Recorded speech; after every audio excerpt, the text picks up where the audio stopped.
अशहदु अल्ला इलाहा इल्लल्लाह। बुखलाई हुई हुकूमत को साफ लफ्जों में बता दिया कि हम लोग डरने वालों में से नहीं हैं, चाहे कि आप इस मिशन का नाम कदियानी का दें या फिर किसी और का। हम लोगों ने अपनी दरख्वास्त अल्लाह के हुजूर जमा करवानी है और अल्लाह ही हम सबको इन शैतानों से महफूज रख सकता है और इनसे जान छुड़वा सकता है। वाले दिन ईद आ रही और जुमा की ईद जो है वो हुक्मरानों पे भारी होती है, ये आम गलतुल-आम है, मशहूर है लोगों में।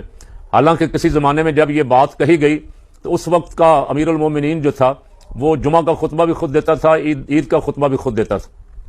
तो सुबह सुबह नमाज ईद का खुतबा दे के फारिग होकर ईद के मामले, जैसा कि आप लोग जानते हैं कि इमरान यास का बेटा भी इमरान यास की तरह बहादुर ही निकले और उन्होंने बुखलाई हुई है कि कहीं हमारा तख्ता ही ना उलट जाए, और हर तरीके से मिशन नूर को रोकने के लिए इन्होंने अच्छे हथकंडे अपनाए, पर ये रोक न सके और हर किसी ने इस मिशन में बढ़ चढ़ कर हिस्सा लिया। और ओवरसीज पाकिस्तानियों ने भी नवाज शरीफ के घर के बाहर अजाने देते रहे। इसी तरह कासिम और सलेमान भी अपने वालिद के लिए अजान के बाद दुआ करते हुए जान छुड़वाए। और अगर के इमरान खान हक और सच पर हैं तो अल्लाह ताला उनको जल्द ही जेल से आजाद करवाएं। Thanks for watching. फिर मिलते हैं एक नई अपडेट के साथ।